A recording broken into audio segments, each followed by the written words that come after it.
जय हिंद। हमने first video में जाना था कि म्यूजिक क्या है, म्यूजिक के प्रकार, म्यूजिक क्या सिस्टम से काम करता है, म्यूजिक की परिभाषा। एंड सेकंड वीडियो में जाना था कि म्यूजिक में लाइंस कितनी होती हैं, स्पेस कितने होते हैं, ट्रैवल क्लिप का क्या सिस्टम है। और उसी वीडियो में हमने जाना था कि जो म्यूजिक के नोट हैं वो किस प्रकार से बने होते हैं, उनके सिंबल कैसे कैसे होते हैं। ये सारी चीज़ें हम फर्स्ट वीडियो में सीख चुके थे। इससे पहली वीडियो अगर आपने नहीं देखी है तो आप हमारे चैनल में जाके देख सकते हो। ये हमने सिंबल बताए थे कि ये ब्रेव्स हैं, म्यूरेव, इनकी लंबाई चौड़ाई कितना क्या सिस्टम होता है। और देखी थी हमने, जानी थी परिभाषा, हर नोट की लंबाई चौड़ाई गहराई, ये सब कुछ हमने पहले वाली वीडियो में हम देख चुके हैं।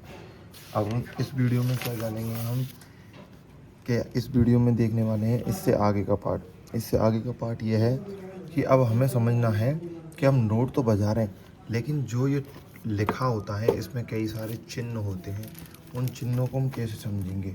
हम इतना जान चुके थे कि ये सिस्टम होता है, लेकिन अब ये देखिए इसमें मेन कहानी आती है कि आपको मैंने ये तो सिखा दिया भाई, ये अपना नोट है, लेकिन इस नोट में जो डॉट लगा हुआ, इस डॉट का क्या मतलब है। ये छोटा सा जो डॉट है, यहाँ भी है, यहाँ भी है, यहाँ भी। आज हम जानेंगे नोट एंड डॉट। तो नोट एंड डॉट जानने के लिए देखिए, मैं पहले बता चुका हूँ, ये हमारी बुक है। तो ये बुक आपको हमारी वेबसाइट पर मिलने वाली है। इसके अंदर हमने ये सब कुछ सिखा रखा है।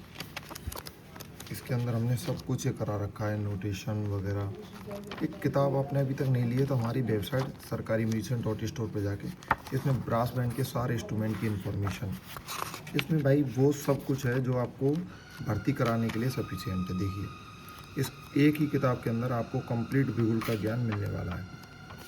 इस जैसी ना किताब कोई दूसरी बनी है, रख रखाव पूरा सिस्टम इस किताब के अंदर आपको मिलने वाला है। ये किताब बहुत कम प्राइजेस पे आपको हमारी वेबसाइट सरकारी म्यूजिशियन.स्टोर पर मिलने वाली है। अब मैं आपको बताता हूँ कि डॉट एंड नोट के बारे में। तो देखिए, डॉट एंड नोट बहुत ज़्यादा इंपॉर्टेंट टॉपिक होने वाला है। उसके बाद में हम जानेंगे डबल डॉट एंड नोट। इससे पहले छोटी सी एक चीज़ आती है, रेस्ट। तो पहले रेस्ट कवर करेंगे, उसके बाद में ही हम डॉट को कवर कर सकते हैं, क्योंकि हम बिना रेस्ट के डॉट को हम पता नहीं कर पाएंगे। तो अब मैं बात करता हूँ आपको रेस्ट की। तो रेस्ट क्या है? तो रेस्ट का मतलब होता है आराम। तो हमने लास्ट वीडियो में जाना था कि ये डॉट क्या है, तो अब जानते हैं कि रेस्ट क्या है। तो देखिए दोस्त, अगर आप रास्ते में जा रहे हो और आपको लग गई थकान, आपको थकान लग गई, अब आप क्या करोगे? थोड़ा सा रेस्ट करोगे। क्या करोगे? रेस्ट करोगे। और रेस्ट करने में पानी वगैरह पियोगे, सांस लोगे। तो वही रेस्ट म्यूजिक में भी उसी टाइप का रेस्ट है। म्यूजिक में भी रेस्ट है। तो जो म्यूजिक का रेस्ट होता है उसको कुछ सिंबल से रिप्रेजेंट किया गया है। आप ये छोटे छोटे सिंबल देख रहे होंगे, इनको मैं अभी बड़ा करके आपको समझाऊंगा। कि बस आपको ये याद रखना है कि मैं लास्ट वीडियो में बताया था कि जो मीनम है वो 2 कदम बजता है, जैसे कि ढा। तो इसका रेस्ट भी 2 कदम रुकेगा। और मैंने बोला एक मीनम एक रेस्ट, तो क्या होगा? ढा रेस्ट।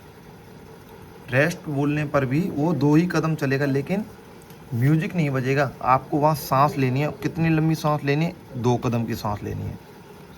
ये रेस्ट उस प्रकार से लगाए गए हैं कि ये सुंदर भी लगें और ये शोभा भी बढ़ाते हैं। ये जैसे डेफिनेशन लिखी हुई है अपनी, आप देख लीजिए कि जो रेस्टों को इस प्रकार से रिप्रेजेंट किया गया है कि ये सुंदर भी लगेंगे और आपके कोई दिक्कत भी नहीं आने वाली है कि भाई ये अच्छा नहीं लग रहा, हमने ऐसे रेस्ट जोड़ दिए। कोई मन से रेस्ट नहीं जोड़े, ये जो म्यूजिक में है वो उसी प्रकार से रेस्ट जोड़े गए।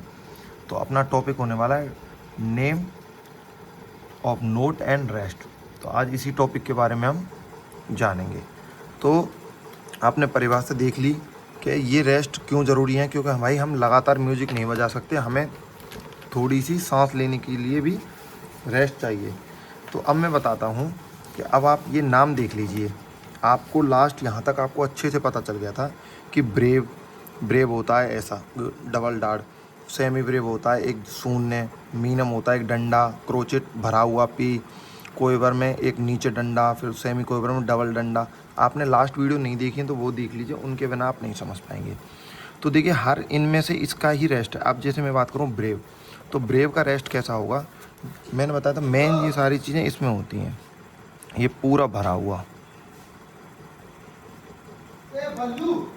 ये मैंने पूरा भर दिया। तो अब ये क्या हो गया, रेस्ट हो गया। किसका रेस्ट हो गया, ये ब्रेव का रेस्ट हो गया। ब्रेव के सामने ब्रेव का रेस्ट। सेमी ब्रेव आया। अब सेमी ब्रेव क्या होगा, सेमी ब्रेव ऊपर वाली लाइन पे लटका हुआ होगा। ये साइन है, जैसे आपने इन नोटों के साइन याद कीजिए, इनके भी साइन याद करने हैं। इनकी वैल्यू सेम नोट की वैल्यू के बराबर है।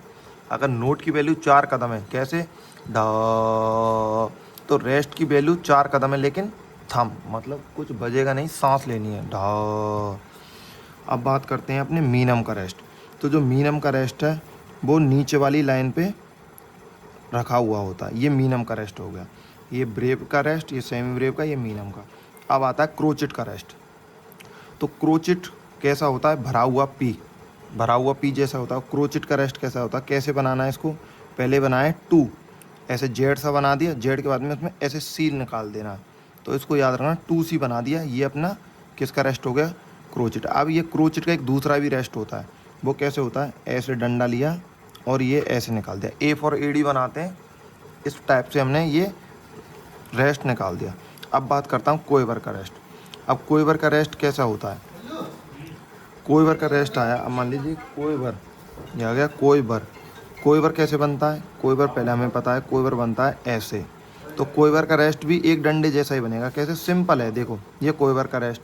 अब मान लो अब आ गया सेमी कोएवर, ये सेमी कोएवर। तो सेमी कोएवर के रेस्ट में भी 2 डंडे, यहाँ 2 डंडे तो यहाँ भी 2 डंडे। अब आप समझेंगे डेमी सेमी कोएवर में 3 डंडे, इसमें 3 डंडे। फिर हेमी डेमी सेमी कोएवर में 4 डंडे, इसमें भी 4 डंडे। तो देखो दोस्त, ये होता है रेस्ट। रेस्ट के ये साइन है। अब रेस्ट का मैं फिर बता रहा हूँ, इसकी नोटिस की पूरी कंप्लीट बुक आपको हमारी वेबसाइट पर मिल जाएगी, sarkarimusician.store पर। तो मेन क्या बात बता रहा हूँ मैं आपको, कि मेन बस इतना है रेस्ट वाली इस टॉपिक में अपने में, कि जितना लंबा नोट उतना लंबा ही रेस्ट होगा। अगर मैं बात करूँ अपने क्रोचिट की, ये 1 कदम का होता है, ढा, या कोई भी आप जैसे साइडर में जाओ बस, तो रेस्ट भी इतना ही होगा। स्टिक रुकी, पहले रुकी रहेगी स्टिक, कदम चल गया दूसरा, लेकिन स्टिक रुकी होगी। क्यों, तो मान लो मैंने ये साइन बना दिया ऐसे, ये हो गया क्रोचिट, ये हो गया क्रोचिट का रेस्ट, फिर हो गया क्रोचिट, फिर हो गया क्रोचिट का रेस्ट। तो अब ये वाली लाइन कैसे बजाऊंगा मैं, देखो समझे। क्रोचिट था जहाँ तो स्टिक पड़ी, जहाँ रेस्ट था वहाँ सिर्फ कदम चला, सांस ली, स्टिक नहीं पड़ी। सेम बिगुल में होता है, ढा ढा, बस। अब ये बोलने के लिए आप बीच बीच में बोलना रेस्ट रेस्ट, तब आपको ये आएंगे। क्लास अच्छी लगी तो लाइक करना, सब्सक्राइब करना।